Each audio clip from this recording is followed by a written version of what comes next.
Have you ever wondered what public safety could look like if we reimagined it from the ground up? Watch Reimagining Safety, a powerful documentary that explores solutions rooted in dignity, care, and justice. Visit reimaginingsafetymovie.com and join the movement to build a safer, more equitable future for everyone. How are propaganda and surveillance being used right now to influence how we see the genocide that's happening in Palestine, how we're understanding the actions of Israel and the United States, and the impact on people that are speaking out?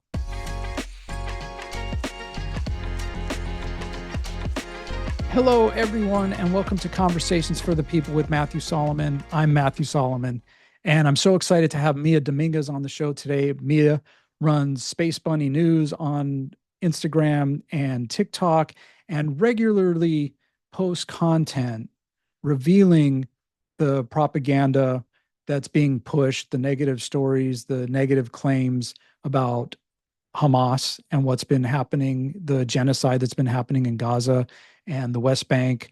And Mea also talks about surveillance and how that's working against all of us, dating back to the Patriot Act post 9/11. So please welcome to the show, Mea Dominguez.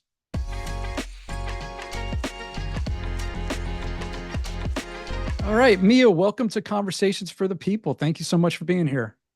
Thank you for having me. Yeah, first of all, I really, for the people who are, listening, I first came across your Instagram account, Space Bunny News One, and it was content about the genocide in Gaza and calling out issues with media coverage and what we've seen. Those of us who are paying attention have seen that the news media is pushing one story that's rarely correct, but then folks like you are amplifying the voices, the video footage and things like that of what's actually happening on the ground. And so I've been wanting to talk with you for a while, and I appreciate you coming on. And I would love to hear about how did you start doing that, and what was your I don't want to say motivation. I was going to say inspiration, but that's not the right word. But your motivation for creating the content that you're creating. So, when people first have this discussion with me about Gaza and Palestine, they first want to try to discredit me, like, you're not Arab, you're not Jewish, you're not Muslim. Like, so why is my voice valuable? Because I represent millions of other Americans who have no dog in the fight. I have no, you know, partisan view about either which way. And it really did not take much for me. After October 7th, I was horrified. I was like, oh my God, like, why would this happen? Like, how could this happen to the Israeli population, these innocent people? But then when I started to look into it, the UN reports, these human rights advocates, there were so many articles and documentaries about the occupation that I had no idea about because it's just really not talked about. They go to the United Nations and they're requesting, basic human rights and protections, and all of this has been suppressed in the mainstream media. And as soon as I found that out, it really hit home for me as like a Latina American, as somebody who has been suppressed in my society. My ancestors were, we were pushed off of our lands. Our homes were taken. Native Americans were put into these missionary, like Catholic schools, and to take away their religion, their language, and all of this stuff. And so all of this kind of is very familiar to me, like how this occupation treats the Palestinian people. And so I just started making videos about it. And my first curiosity was the technology. So the surveillance technology, one thing that was really interesting was, when all of the mass surveillance really started here in the United States post the 9/11 era via the Patriot Act, I learned that the Patriot Act was actually co-authored by a dual Israeli national citizen named Michael Chertoff. And so I thought that was really interesting. Like, how did this 1,000-page document after 9/11 just get magically, written down and then introduced to Congress and passed and stuff, like, it had to have been pre-made prior to, the 9/11 incident. So with the technology and the mass surveillance programs, I saw all the surveillance that was used against the Palestinian people. And then that kind of started um, just the web of oppression policies that they have in that society. And I was just absolutely horrified. And from then it kind of snowballed. Yeah. Wow. It's so interesting that you mentioned the technology part. And Michael Chertoff, I was like, wow, I haven't heard that name, in so long. Yeah. And it Hmm. it really takes me back to, because I was in my somewhere in my 20s, late 20s, I think, when 9/11 happened. And I remember, there was the initial shock and horror from what happened. And then my second thought was, oh, we're going to war with somebody and it's not going to matter who.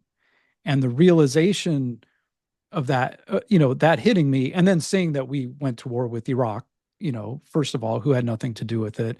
And then the Patriot Act, like you were talking about. And it was very, very much in the public conversation, people pushing back on it, and yet it still got pushed through. And then we were talking before we started recording. I just watched the movie Citizen 4, which is a documentary about Edward Snowden, who was the whistleblower who, basically brought to light how the phone companies like Verizon and AT&T were working with the NSA and creating what the term, well, linkability, where all of these apps that we now have, and that was 2014, the film. So 10 years later, Waze is an app that was created in Israel. So all of our Hmm. location apps, our payment apps, like Apple Pay, Amazon, who we're calling, is all linked, so so they can triangulate like where we are, who we're talking to, what we're Googling, and stuff like that. And it's really, I don't even have the word, like the fact that we're here, even knowing what we know.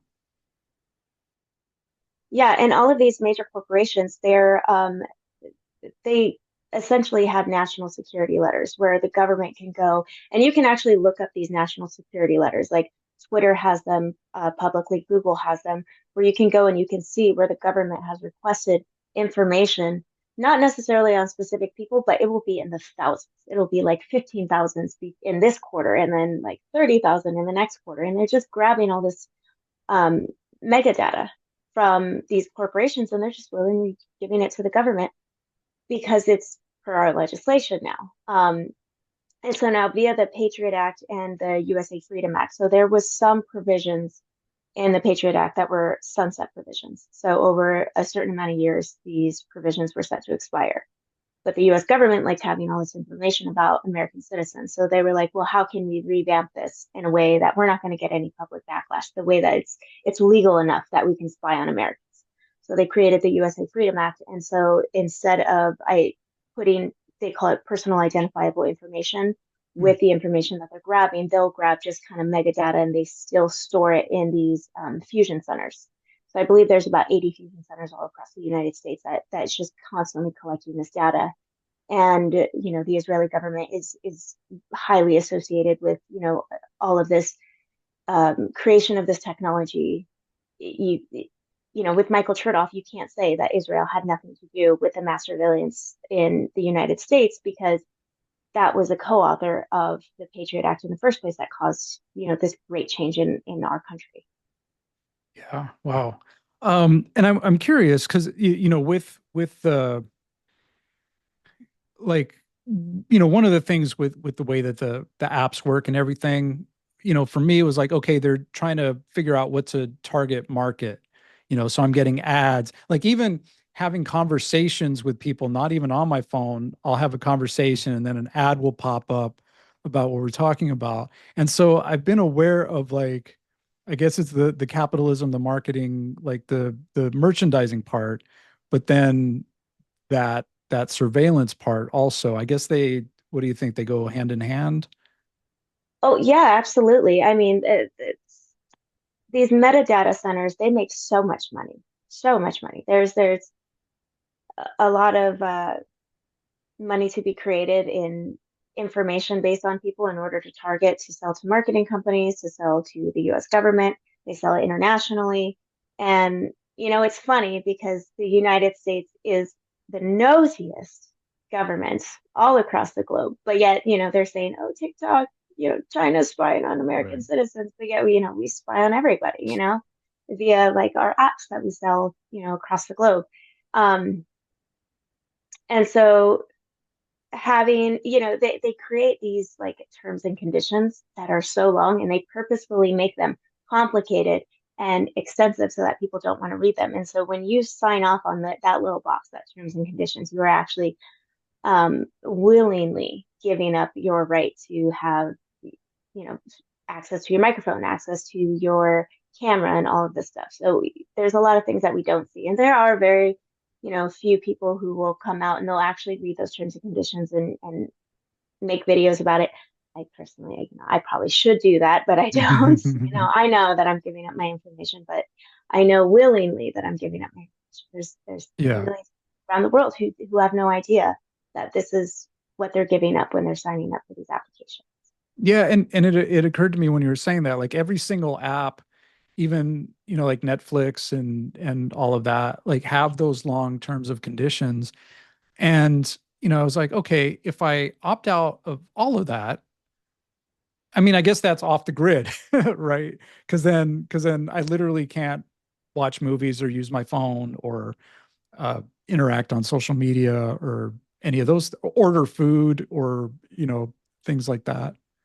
But there are ways to protect yourself. Like I will never put my actual birthday on any of this information. You can create an alias, create, a junk email for yourself, create a different name if you like. Um, having a burner phone that's not connected to your contact information or something like that. So for people who have an iPhone and they have like their iCloud account with everything connected, use a separate email when you're signing up for Sprouts or Bonds or Hmm. whatever. Don't use your actual information because unless you're going to read all those terms and conditions, you don't know if they're associating that email and they're able to get into all of that information that's connected, including your photos, including the files that you have saved on there. Some of these terms and conditions, a lot of allowances into your private accounts that, we just don't really know because it's in real tiny little print at the very, very bottom. Hmm. Yeah. Yeah. Yeah. I was thinking, yeah, tiny print at the bottom, and it's in a long list of Yeah. a lot of stuff. Um, cool. So one of the things we were talking about, and my goal with this podcast is really to connect people, build coalitions in liberation and connect with organizations who are doing liberation work and communities. And I know we were talking about where you're at in San Diego, uh, how that exists or the need for that. And I would love to hear your thoughts on that. So I was not connected with anybody. I just started making videos and I had uh, local groups actually reach out to me. And so then I started going to events with groups. There's, the Palestinian Youth Movement. There's the BDS movement. There's Jewish Voice for Peace that's out here. And all of these groups, they really work together. They'll have their own um, chats and events, and they're like, hey, can this group come? Can this group come? And then they collaborate together and they create these beautiful events, both, Muslim, atheist, Jewish members, all with the same goal of freedom and liberation, fighting occupation, fighting for the right to speak out about this. That's one thing that we're genuinely losing. Um, yeah, ever since the Patriot Act, we're not allowed to speak about certain things. Otherwise, you're a domestic terrorist and Mhm. we're going to put you on a no-fly list. I'm waiting for the day that I'm not going to be able to fly. One of these days it's going to happen. Yeah. But but yeah, so they usually all have like Instagram accounts and stuff like that. If there's, Veterans for Peace is another good one. There's a San Diego chapter. So you can check out any of the websites for any of them. Look up your local cities, if you're in Detroit or if you're in Los Angeles, see if there's a local chapter. Code Pink is another great one. So I know people from all of these organizations. I don't necessarily like regularly go to their meetings and stuff like that. But if you want like a specific one and be heavily involved, I mean, I highly recommend it. And it's what's really cool is that they also do multi-city events. So people will travel and different organizations also come together. So if you're in Code Pink and you're just diehard Code Pink person, that's not all you're going to be working with. You're going to be working with various other groups doing various different events. And it's great to have that kind of community.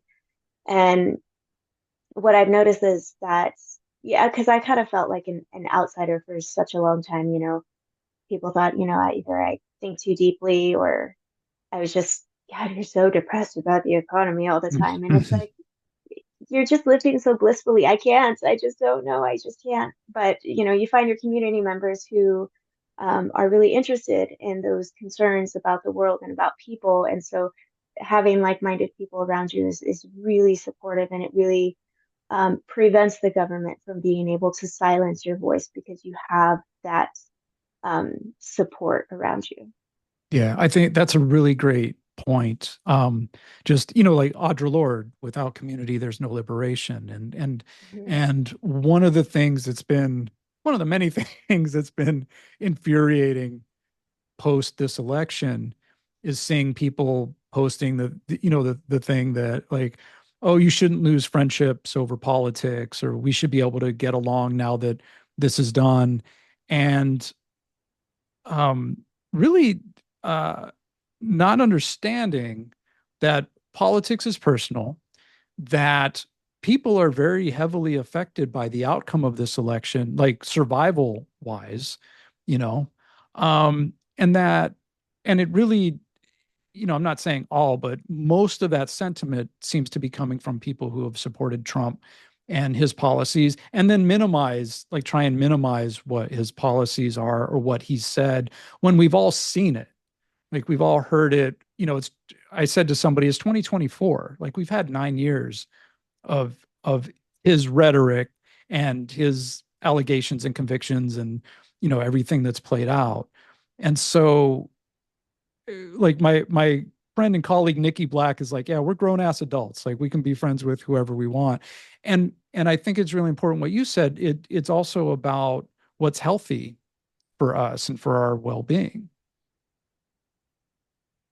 Well, and what I found is that some people who we've been completely divided on, after October 7th, I've been completely shocked to agree with certain people who are extremely partisan that I'm like, I never thought I would be like, yeah, Candace Owens, I'm Yeah. with you on this. Andrew Tate, never in my life, never in my life. Yeah. So I don't think that there's, I wouldn't tell people to expect everybody to agree on everything, and to it's important to listen about what somebody else's priorities are.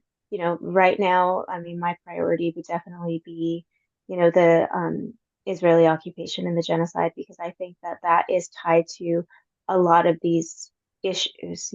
How many people in the Middle East have to die before we stop giving so much money to the military industrial complex? People think that it's not their problem, but excuse me, Yeah. um, we have high cost of living, inflation, and all of this stuff. And it's because a lot of our taxes are actually going to the military industrial complex to support these forever wars, essentially. We still have um, occupation in, Iraq.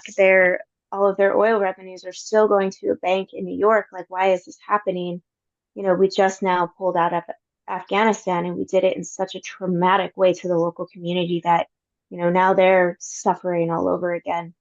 Um, so my real question is, where is the genuine interest of the government if these are the things that they're prioritizing both politically and financially, and we have our own worries here at home that is just like, yeah, everybody will be fine. You don't need Yeah. higher education or universal health care.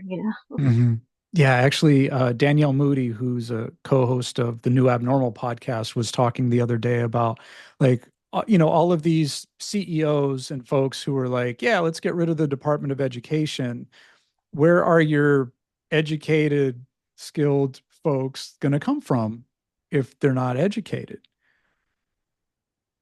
Well, and then I forgot what state it was. This was a long time that I heard this. Well, you'll have to look up the details, but they started having, oh my gosh, it was, I want to say like Christian clergy members in public education schools to serve as counselors.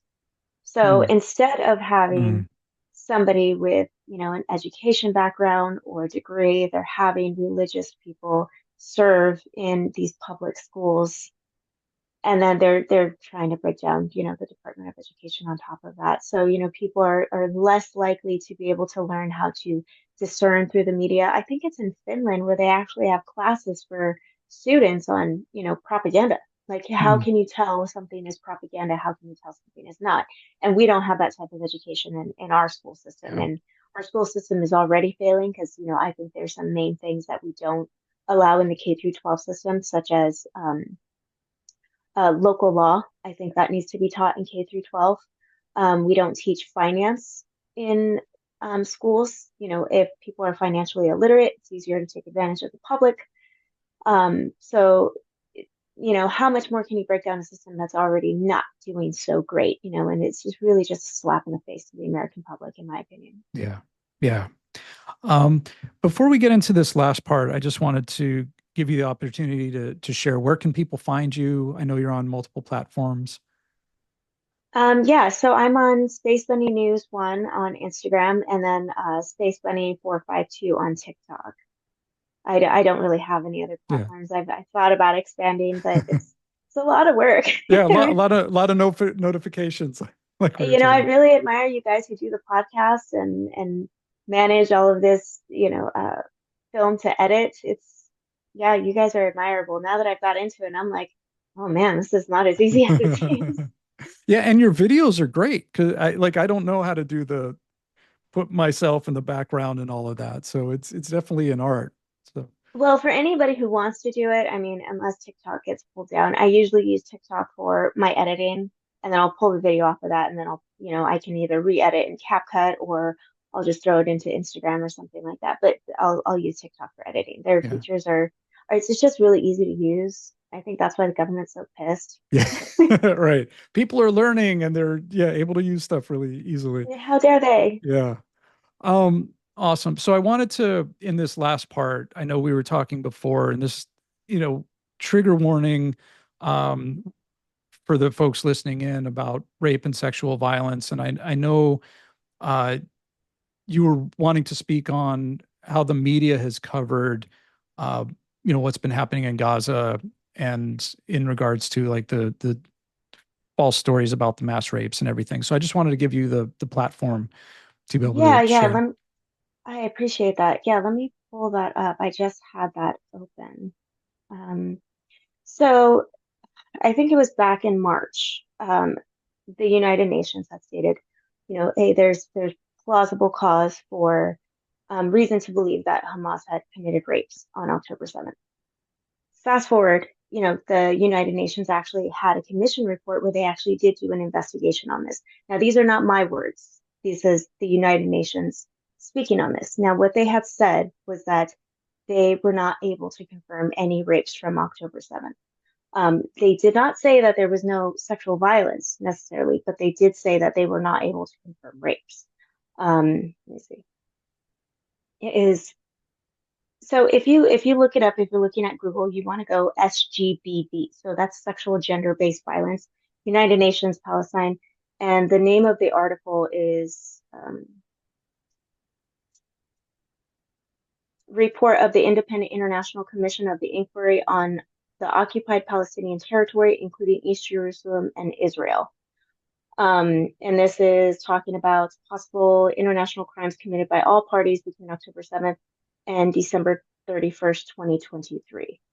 And so when they, number 26, it says the commission reviewed testimonies of rape obtained by journalists and the Israeli police, but have not been able to independently verify such allegations owing to a lack of access of the victims, witnesses and crime sites, and obstruction of investigations by Israeli authorities. So Israel had obstructed the investigation by the UN Commission, even though they wanted the UN to investigate this. They had several meetings where they were like, you need to condemn this. And so the UN Commission said, okay, well, let's do an investigation, because prior to that, the New York Times had came out with an article, Screams Without Words, and who was co-authored by somebody who was in the Israeli Intelligence Air Force, Anat Schwartz, I believe that was her name. So that in itself was a biased piece of information that was given to the American public. So, and then following this, the UN Commission said that it was also unable to review unedited versions of such testimonies. So they were given edited videos of this information. So anybody who's saying that, there's witnesses and there's people who spoke out about it, there's testimonies. These testimonies, when they were reviewed by the United Nations, were tampered with. The other thing that they said, for the same reasons, the commission was unable to verify reports of sexualized torture and genital mutilation. So there were several reports about, breasts being taken off, items being placed up women's vaginas, and they were unable to verify that information. The commission found some specific allegations to be false, inaccurate, contradictory with other evidence or statements, and discounted them from the assessment in this report. So I just found that paragraph in alone to be incredibly powerful, especially when Kamala Harris is on national news continuing to state that there are rapes. The UN Commission report is not able to verify this. Per that New York Times article, Rapes Without, or I forgot the name of the article, Screams Without Words, they had admitted that they have no rape kits. They admitted that they had no firsthand testimony of any rapes, and they also admitted that they did no autopsies. So all of this included does not confirm these allegations that they're saying. And so this rape story that they are stating, and it is possible that it could be true, but just unverified.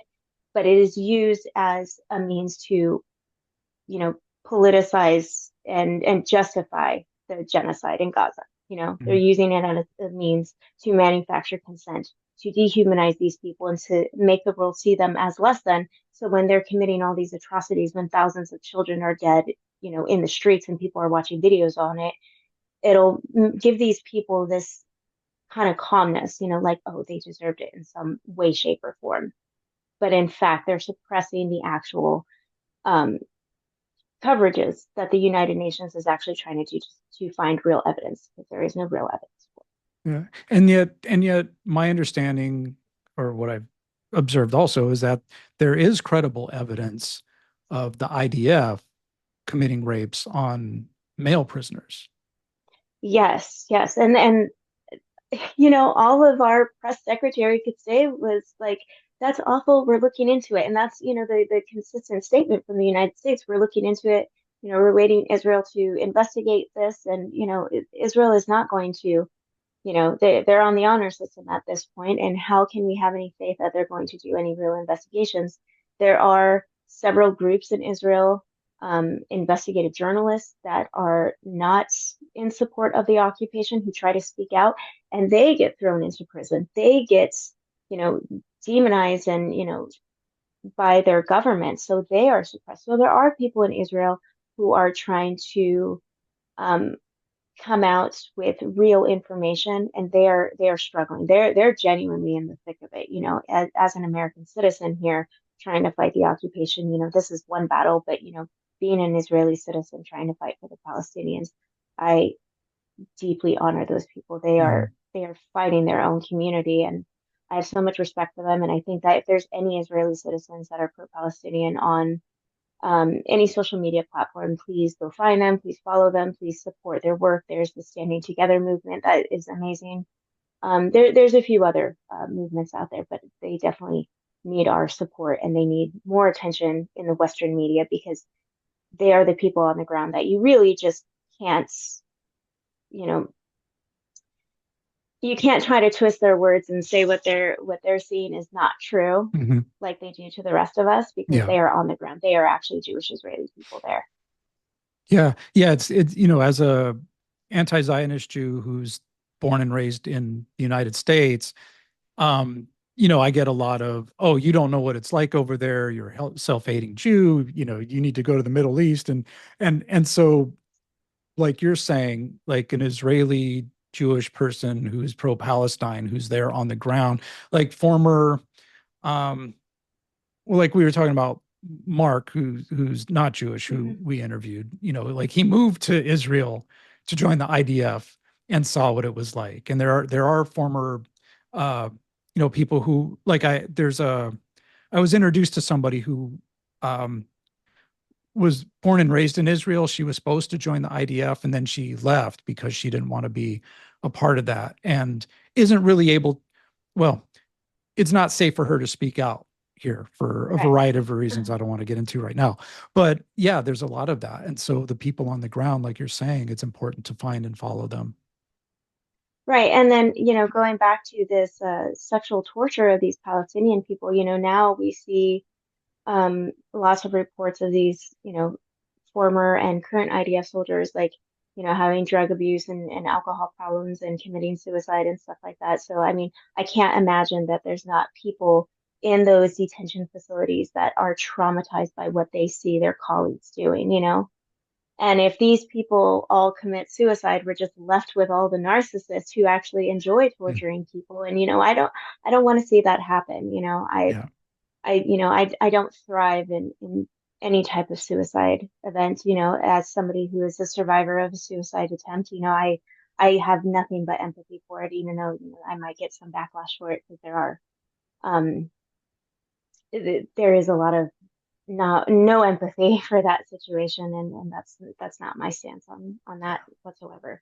But as far as the commission report for the sexual violence, what they did say, they didn't say that there was no sexual violence. So what they did find was that women were undressed. They found that they said some of the sexual violence that the Israeli women had experienced were sitting close to men on motorbikes as they were taken to Gaza. That was the sexual violence. Mm-hmm. They said that they were paraded around in the Gaza Strip, and that they were called female dogs. They were treated like trophies. So that is essentially the extent of the sexual violence that they had found in the report. And I do see a lot of Israelis who are kind of speaking out about this, and I feel like there's a need to amplify their voices, along with these UN Commission reports that are being suppressed by the mainstream media, because this is very important to end this occupation and give these people the freedom and liberation that they deserve. Yeah. Yeah. Awesome. Just real quick, last thoughts. What's the way forward? What do you see? Um, things we can do, things we can be doing. Um, well, the presidential election just passed, but there's other very important elections that we need to pay attention to. I think now there is a big emphasis on who's the donor to, your senator or your congressman or something like that. So people really need to start paying attention to lobbying, like who is giving money to, the people who are supposed to represent you, because that is who they are genuinely going to represent. It's not about the people; it's about their funding. And so I think people really need to start paying attention to where this money is coming from. We need to focus on local elections now. If there's any like anti-Zionist, pro-union workers, um, pro-inclusivity people that are running for Congress, local stuff is really important. Your school board elections, your city council members. Um, and we need to pay attention also, to our the House and the Senate as well. Um, so that would be what we can do on the ground, calling them, bombarding them. If we're quiet, then they're just gonna, be paying attention to their donors. We have to make our voices louder than their donors' money, you know. Yeah. Awesome. All right, Mea, thank you so much for joining us. It's been a pleasure having this conversation with you and having you on the show. Yes, thank you for having me. I really appreciate this. All right, thank you so much for watching and listening in. Please subscribe, like, comment, leave reviews, do all the things that help us keep going. Big thanks to Mea Dominguez. We'll post all of her contact information in the show notes for Space Bunny News on Instagram and TikTok. Make sure you go watch Reimagining Safety. Visit reimaginingsafetymovie.com for all of our upcoming screenings. And as usual, thank you for watching and listening. Conversations for the People. Until next time, all power to the people.